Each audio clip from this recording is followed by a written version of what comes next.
All right. Hello again, adventures, and welcome to another exciting daily vlog. This is daily vlog number 32, because we're in a new month.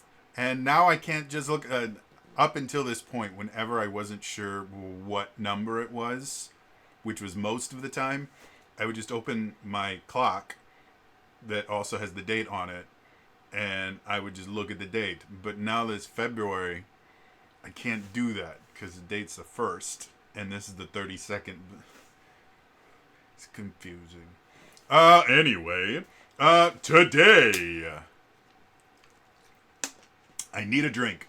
No, today we are going to be talking about how Hasbro is selling off Dungeons and Dragons, but it's not, it never was, and nobody actually ever said that.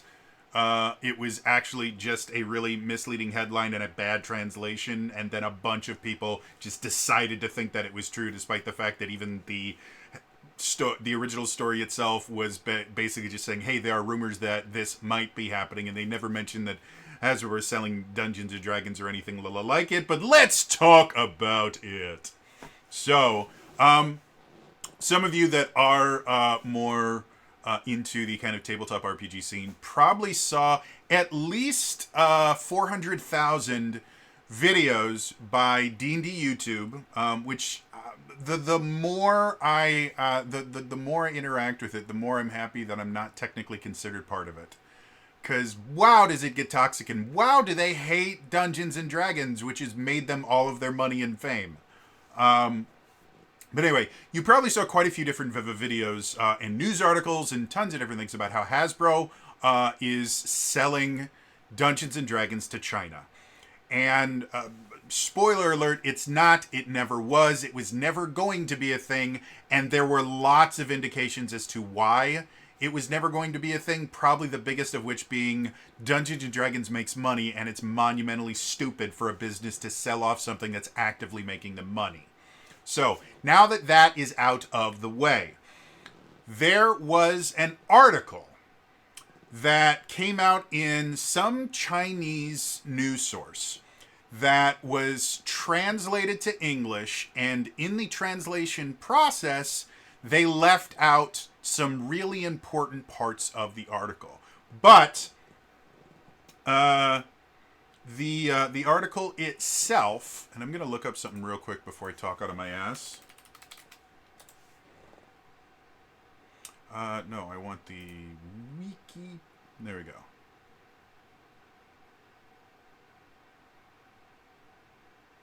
Yeah, okay. So, I was just checking. This is something about one of the companies involved here. So, there was a Chinese article that mentioned that an insider, effectively, someone familiar with the case, so some anonymous person, said that they heard a rumor that there were talks between a company named Tencent and Hasbro about Hasbro selling D&D to Tencent, effectively making D&D become Chinese owned. And for those of you going, that doesn't make sense, why in the world would they do that? You're right. And for those of you going, those greedy corporatist bastards at Hasbro, I can't believe they would do this, you're stupid. Sorry. There's absolutely no reason that anyone should have believed that that was going to be happening, because that's not what Hasbro does. What it actually said, if you actually read the original Chinese article, which, remarkably enough, in the US, most people don't read any of the multiple languages that exist in China. I would assume the article was probably written in Mandarin, because that is the most common language in China, if I remember correctly, followed closely by, what's the other one? Cantonese. So I would have, but I don't read any, to be perfectly honest, I don't read any languages other than English, and I can read French, but it's rough. I used to be almost fluent in French, and I can, if I read Spanish, I can get a general gist. Like most Romance languages, they use basically the same words for the most part. They just pronounce them differently, and every so often we'll put weird collections of letters into words that don't need more letters. But yeah, so I have no idea. I have not physically read the article, but it's been confirmed in a bunch of other outlets for people that actually took the time to look at the initial article. And what it actually is this company Tencent is in negotiations, or reportedly, nothing of this has been confirmed, but reportedly they're in negotiations with Hasbro to get a license to produce Dungeons and Dragons video games. And anyone with a brain larger than a pea should have figured this out without even having to read anything. And when the article was first posted, I first found out about it because on a buddy of mine's Discord, they have a D&D channel, and somebody posted in the D&D channel saying, "Oh, look, Hasbro's selling D&D to Tencent." And my buddy that owns the Discord channel went, "This is the worst news ever." And then I immediately went, "This isn't news. This isn't real." First of all, Hasbro's not going to sell Dungeons and Dragons at all. It would be monumentally stupid of them to do that. Second of all, that's not how Hasbro operates. Hasbro in and of itself is a toy company. And as far as things that Hasbro itself actually makes, they make toys. And that's it. They don't make video games. They also make board games. They're technically they're the largest manufacturer of board games, I believe, in the world. But it's because they own like Milton Bradley and a bunch of other like really, really big things. But Hasbro themselves is not technically making those. The only thing that officially like Hasbro, I believe, technically makes is toys. Because of that, they really like buying properties that they can turn into toys. It's one of the reasons they own Power Rangers, G.I. Joe, My Little Ponies, Transformers, Mask. If anybody remembers that show from the 90s, they still own the IP rights to that. They own a bunch of rights to things that let them make toys. And that's where the vast majority of their money comes from. Again, we talked about during the layoff thing that happened in December how Hasbro has not been doing good. And despite the fact that Dungeons and Dragons actually has been doing remarkably well, especially compared to the rest of the market, it still wasn't doing phenomenally well. And so they did have to cut some staff, mostly because the rest of Hasbro is doing shit. And again, one of the big reasons why was Black Friday is a big day for retail in general in the U.S. Black Friday is massive. Sorry, I had something on my glasses. Black Friday is absolutely massive, and having a good Black Friday will make or break your yearly sales. Like it is a massively important thing all throughout retail. And for anyone that any manufacturers or anyone that sells stuff on Black Friday, specifically toys and stuff like that, it's a make or break day. And Black Friday sucked across the country. The sales were bad. The sales, all of them started early. I do not believe there was almost any doorbuster deals that were significantly different than the sales that they had for the Black Friday early sale. And then even the doorbuster deals, the few that there were not good deals. Like you weren't getting, $600 off a computer or something like that. You were getting $50, maybe $100. Most things are like maybe 25, 30% off. These are not ginormous sales. You can get these sales any time of the year. And that's what people expect from Black Friday, is these massive, massive sales. So Hasbro in and of itself doesn't really make stuff itself. What it does is it buys licenses, or it buys intellectual properties, and then it licenses them out. And it's been doing that for 40 years, something like that. Like that's how they operate, and that's always how they've operated. You guys see the stuff behind me there, the Power Rangers, G.I. Joe, Transformers? Yeah, Hasbro owns all of those. You want to know how Renegade Studios got the ability to make and sell those board games, they licensed the IP from, say it with me now, Hasbro. And that's how Hasbro operates. It's always how Hasbro operates. Now, another thing that might have hinted to people that why in the world would Hasbro be selling something to Tencent? Tencent doesn't make board games. You know what Tencent does? Well, first of all, Tencent in and of itself is like a, what is it called? Is a Chinese multinational technology conglomerate and holding company headquartered in Shenzhen. And it's one of the highest grossing multimedia companies in the world based on revenue. It's also the world's largest company in the video game industry. Tencent makes video games. Now, if anyone has been kind of paying attention to the D&D world, in August of last year, something kind of big happened. If you're not super familiar with Dungeons and Dragons, you might have missed it. It was kind of a blink and you miss it kind of experience. There was this really small, independently designed and developed game called Baldur's Gate 3 that just so happened to be one of the best-selling games of the year, won a bunch of awards, and is one of the most critically praised games of all time. It made a shit ton of money.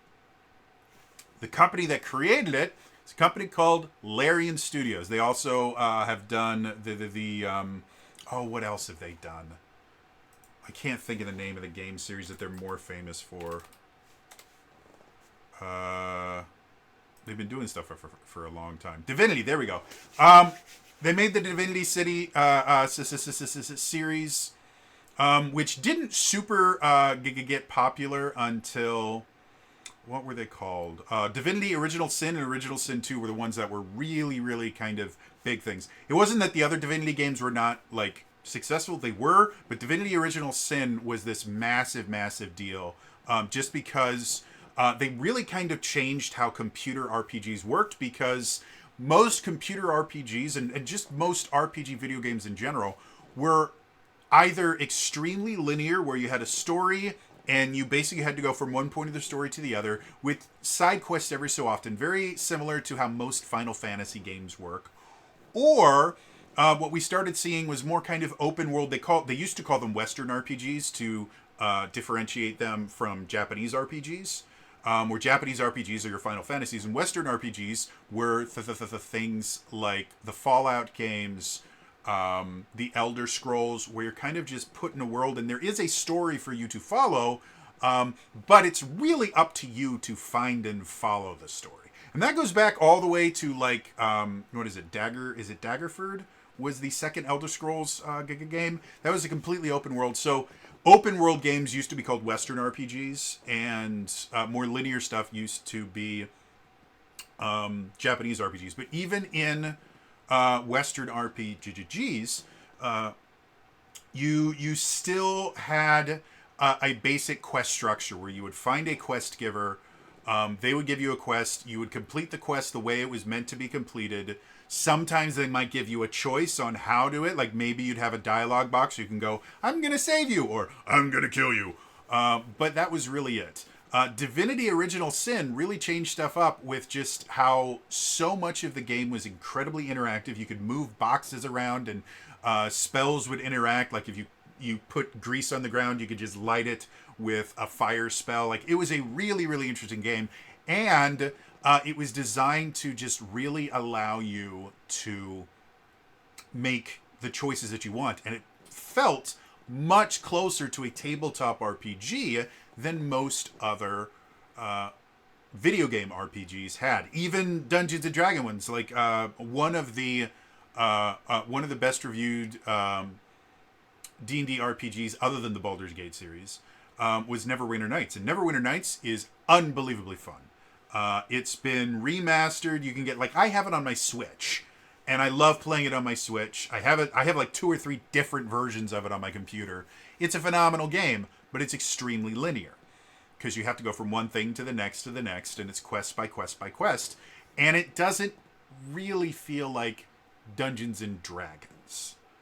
I mean, it's set in the Forgotten Realms, and it uses all the rules from D&D 3.5. So I mean, it plays kind of like Dungeons and Dragons, but Dungeons and Dragons and tabletop RPGs in general, the thing that's fun about them is your dungeon master can come up with this really great idea for a quest and then tell you, okay, this is what you need to do, go for it. And then you as the players can decide to do something completely off the wall and find a brand new way to complete the quest.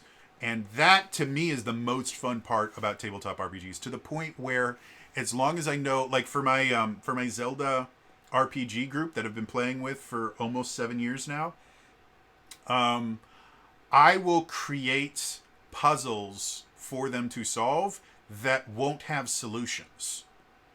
Like I won't come up with a way for the solution to happen. I will just create the puzzle, and I know that they will come up with a solution. I will create situations for them that don't have a good outcome, or I don't have like a preferred outcome for them to do. I'll just create a bad situation for them to deal with, and I know that they're creative enough that they're going to find a really interesting way out of it. And 9 times out of 10, it's going to be more interesting than anything I could have come up with.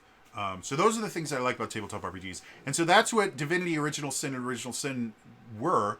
And then Larian got into negotiations with Wizards of the Coast, who's owned by Hasbro, and was able to secure the license to Dungeons and Dragons, specifically the Forgotten Realms, so that they could make Baldur's Gate 3.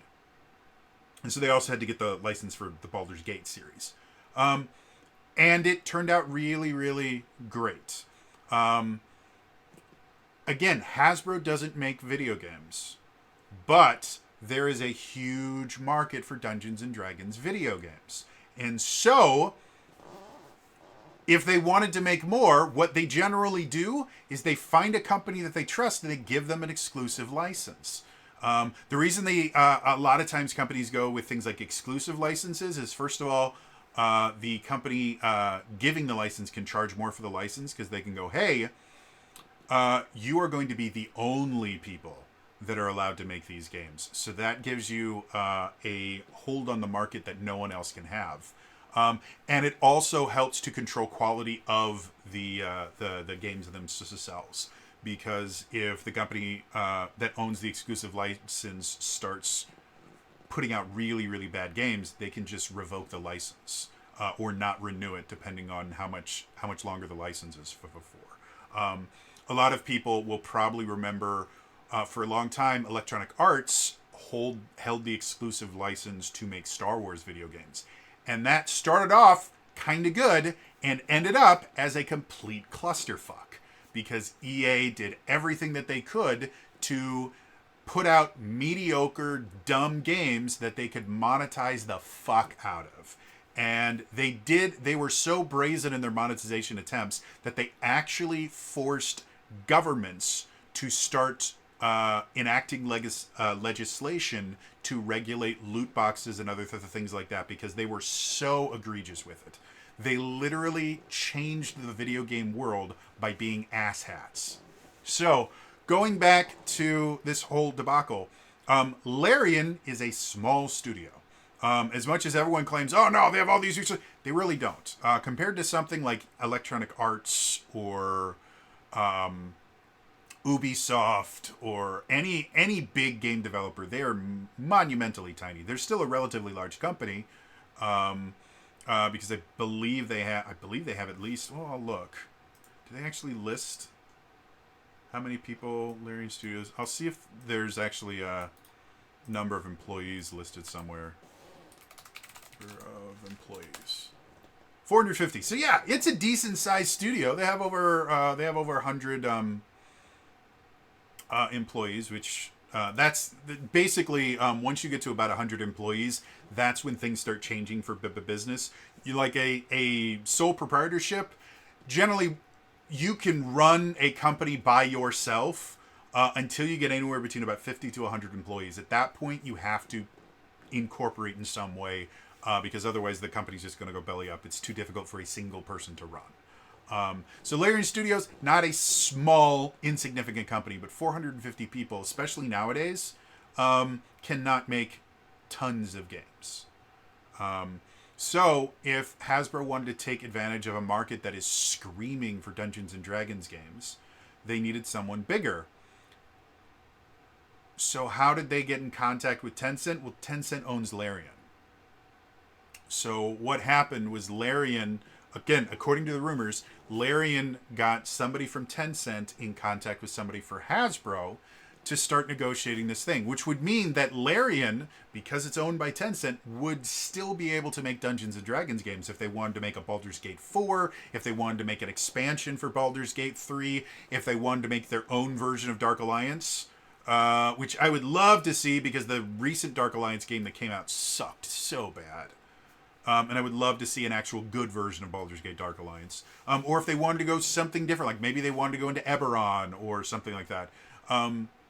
So that would be very, very useful and profitable for them. But it also means that Tencent can offload the license onto other people that they own, which is numerous. I'm going to see if I can't find at least some of the companies that they own for video games specifically. What is it? Tencent Games is the one that is the subsidiary of Tencent that does their games. I want to see some of the stuff. I know they host a lot. They host a lot of online stuff, like the Call of Duty titles, League of Legends. Apparently, they host the online content for that. Yeah, they've done just shit tons of stuff. So anyway, they own just a ton of different video game companies, and so by negotiating with Tencent as opposed to just Larian, it makes it easier for Hasbro to be able to kind of flood the market, but still be able to have that little bit of quality control. And again, a lot of games that are associated with Tencent actually have reviewed relatively well. Stardew, I think Stardew Valley is one of the things. Stardew Valley, Rocket League, Portal Knights, Minecraft, City Skylines are all things that are associated in some way with Tencent games. So, yeah, these are not small games or anything like that. So, the idea that Hasbro was ever going to sell Dungeons and Dragons was just moronic, and it was people that. Again, I see this constantly, and it actually came up in the Discord server where one of the members, who shall remain nameless, and this is not a commentary on that particular person. I know the person. I think they're a wonderful person. They're just very ill-informed, and the person in. Again, I don't want this to sound like I'm criticizing this particular person because I don't think that they're quote-unquote wrong. I just think that they don't understand things, mostly because this is a really common thing that I've seen constantly. And I guess I won't focus on that particularly. I'll focus on someone else that I know I don't like. During the whole OGL debacle, there was an employee at Wizards of the Coast, allegedly. It never came out who this employee was. But this employee allegedly, this alleged employee said that, leaked all of this information. One of the biggest things that they leaked is Wizards of the Coast does not care about its players. All of the surveys are thrown immediately into the trash, and they could care less what the players think. And a bunch of big D&D YouTubers who were getting really, really popular because of the OGL debacle, and so they were just scrambling for any information they could get because it was making them a lot of views. A couple of them actually went on record and said, yes, see, Wizards of the Coast are evil, disgusting people, and they don't care about D&D players. And then as soon as that information came out, like 2 or 3 different people that were no longer employees of Wizards of the Coast, so had no reason to lie, and at least one current staff member at Wizards of the Coast immediately came forward and said, this is a bold-faced lie. Not only do do we listen to feedback? We have people whose sole job is just to read feedback, collate it into a form that someone can read and understand without having to look through 3,000 surveys, and then we use that to create the game. That's how 5th edition was created. And one of the former employees was actually, that was their job. And so they came forward and they're like, no, literally, this is what I got paid to do. 8 hours a day, 5 days a week. This is all I did. So this person is just blatantly lying. So two of the two YouTubers that did it, who are, again, going to remain nameless because this isn't about attacking another YouTuber. This is about attacking a moron that tried to tank a company. They went back to this employee, and the YouTubers claimed that they had confirmed this person worked for Wizards of the Coast. So they go back and they go, hey, we have all these people saying that you're bold-faced lying to us. And so the idiot decides to double down. He goes, whoa. See, the only person you could trust is the person that used to work there, that used to do it. And yeah, we used to use it years ago, but nowadays we don't. We throw them directly in the trash. And then, again, multiple members of Wizards of the Coast went, within like 20 or 30 minutes, within about 20 or 30 minutes, just immediately went on Twitter and went, no, this guy is, again, blatantly lying. And not only, like, one of the, I can't remember who it was one of the big heads at Wizard, at D&D specifically. He goes, I can prove it to you, because we literally just released a video a few days ago to the D&D Beyond YouTube channel where we talk specifically about the feedback that we've gotten and give specific numbers and talk about the actual things that players said. So not only is this a lie, it is a blatant lie that was disproven before it was even said. So, do I think that this person is just this evil, disgusting liar? I do, but it's a really, really common thing that I saw it when I was in retail. I saw it after I was out of retail, that entry-level and low-level employees have a very skewed perception of what the company itself is doing, and they generally tend to get things extremely wrong simply because they're not privy to most of the conversations.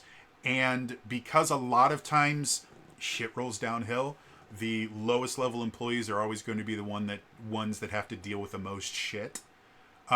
They will blame that on any of the higher ups without actually taking the time to figure out exactly what was happening. I was sitting down with some friends after, or actually while I was still in retail management.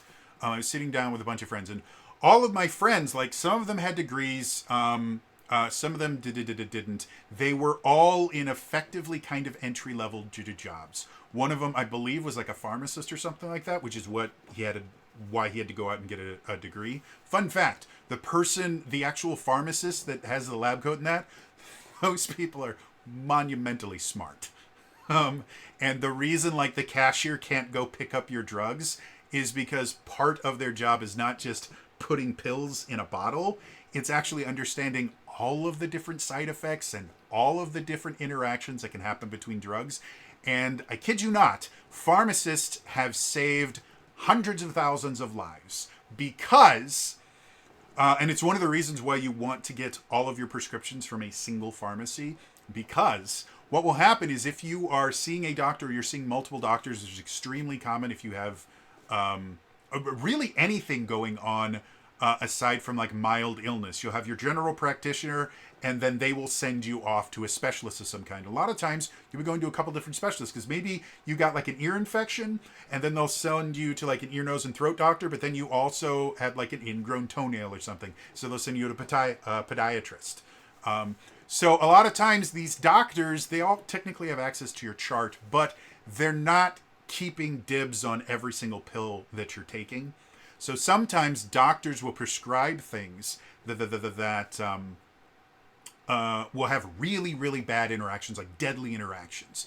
And the pharmacist is effectively your last line of defense from an interaction that people weren't aware of. And I've had this happen before where the pharmacist is basically going, are you still taking this pill? Yes, I am. You need to call your doctor because I can't give you this one. Why not? My doctor prescribed it for me. I need it for this. Yes, but if you take this and this together, you die.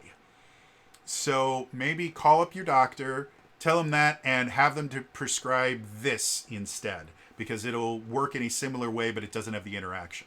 So pharmacists, very, very smart people. However, they're still technically an entry-level position because their job is to work in the pharmacy, not to run the pharmacy or the corporation or anything like that. Like, the pharmacist is Walgreens, doesn't get to make store policy or anything like that. They are literally just there because they are experts on drugs. And that is very, very good. I'm not trying to badmouth pharmacists at all. So I'm sitting with a bunch of my friends, and we're talking about, we're just kind of shooting the shit about jobs and stuff like that. And they just start going, God, managers are the absolute worst. And I'm just sitting here going, I'm right here. Like, no, like, you're a good manager, but like, the rest of them just are really, they fucking suck, and they do absolutely nothing all day. They just sit on their asses. I said, no, they don't. Oh, yes, they do. I caught my boss do this. I said, no, they don't. I can tell you right now they don't, because my employees have accused me of that. And I barely get a chance to sit down in my 12-hour shifts. I said, you don't work 12 hours. I said, yes, I do on a fairly regular basis. And then I'm generally on call at all times. So when I'm at home, I have to pick up the phone, especially if, because I'm on the call list for the alarm, if at 3 a.m, a cat walks in front of the store and trips the alarm, because that did happen. We actually had one where the windows at the front of our store were not put in perfectly, and so strong winds would make them shift slightly. It wasn't dangerous or anything. It was still sealed or anything. They just move a little bit. And that was enough to set off our motion detectors in the store. And so I would get, anytime it was windy, I would get phone calls when I lived like 20 miles away from the store. I would get phone calls at 1 o'clock in the morning or 2 o'clock in the morning.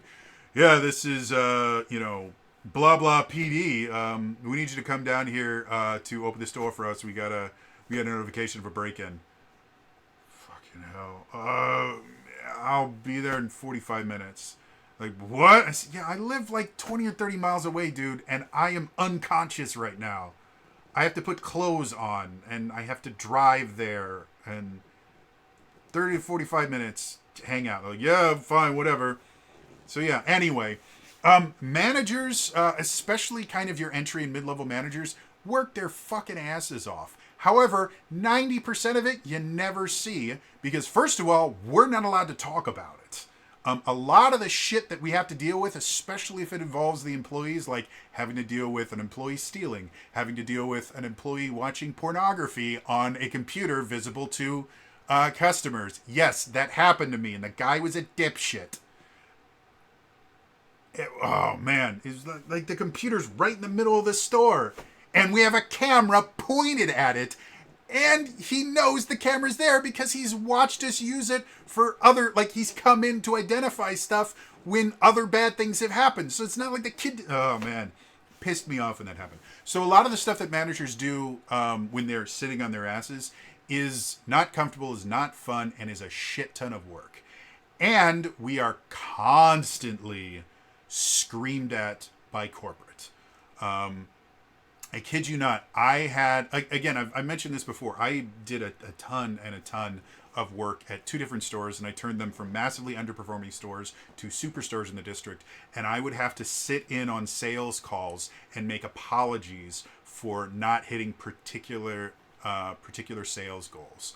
Or I would have to, I had to do, what was it? I had to do a picture lineup once because somebody got caught using a stolen credit card, and they got prosecuted for it. So the police came in, and I had to do a lineup. And it was technically, I was also supposed to go in and testify as an expert witness, which would have been dumb. Mostly because of how long it takes for something to go to trial in the U.S. It was like 2.5 or 3 years after the incident. I wasn't even working at the store it happened at when I was approached, but yeah, I got approached. I got served by a process server, and I'm like, okay. And I never got called in to testify. And my testimony would have entirely been, they would have said, did you pick this person out of a lineup 2 years ago? I guess. I don't actually remember. It was 2 years ago. Well, do you remember this particular person? I don't. It was 2 years ago. And in the store I was working in, we did somewhere in the neighborhood of 80 to 120 transactions a day. So on average, I would interact with a few hundred people a week. The person came into my store once, and I noticed that the card looked shaky, and I denied the transaction, and that's really all I remember. And that would have been the whole thing. But anyway, so the idea that managers are these disgusting, lazy people is an extremely common thing for entry-level employees, and it's entirely because they're just not told what's happening higher up. Because first of all, they don't need to know. And second of all, a lot of it starts turning into privacy concerns. Sorry. I'm getting stuff. Anyway, so what I think this particular moron who is dead set on tanking Wizards of the Coast, and the other person that I talked about that I don't think is a complete moron, is they were low-level or mid-level employees, and they heard rumors about the higher-ups, or they heard snippets of conversation and then just assumed the worst. It is an extremely common thing to happen, and it helps no one. Again, and this is not me saying that, entry-level employees are bad or anything like that. They're an essential part of any workforce. Thank you, phone. Seriously. All right. I'm going to have to wrap this up quick because my phone is exploding and I have to deal with some stuff for Zelda. Anyway, this is an extremely common thing where just lower or mid-level employees just are not told about what's happening at the top of the company, and they will hear a part of a conversation, or they will hear someone else talking about something that they heard, and then they just assume the worst, and it's never true. And again, as someone who has experience in business, to me, this was blatantly obvious. It would have been the dumbest business decision they possibly could have made. Dungeons and Dragons is one of the few things that's kind of holding up Hasbro right now. Not from a financial standpoint. Again, Dungeons and Dragons doesn't make enough money for that. But as kind of a front-facing brand that has positive appeal right now to the masses, it's great for them. It would be monumentally stupid for them to sell it. Anyone that understands business at all would come to the exact same conclusion. But people will just paint corporate overlords as these evil, money-hungry Ebenezer Scrooge types, which those people don't exist. They really don't. The few people that are kind of close to that mindset generally are either extremely lucky and just haven't fucked over their business enough to lose everything, or they don't work in business very long, because that kind of mindset doesn't work. That's not how you run a good business. And again, there are shit tons of studies that have shown that if the only thing you care about is money, your business will go belly up very, very quickly. And we have tons of history that shows us that that's how it works. This is not real. This idea that there are these people in the world that are sitting there and only then look at people as if they're expendable and throw them into like alligator pits and sleep on beds of money. These people don't exist, or they are so insanely rare that they are a statistical anomaly. The vast majority of people in high-ranking business are out of touch. I will not try to say that they're not out of touch because they've never worked in a retail store before, but they're not stupid and they're not money hungry. They're trying to do their best to make a business run. And there are a lot of corrupt people in high-ranking offices, but they're not quite the people that you think they are. Anyway, that's just what I wanted to talk about today. Again, I have to go deal with some stuff, but I'm excited about the fact that we might be getting more D&D video games because I want more. Baldur's Gate 3 was incredibly fun, and I want more D&D video games. So anyway, it's all for me today. I'll see you guys next time. All right, bye bye.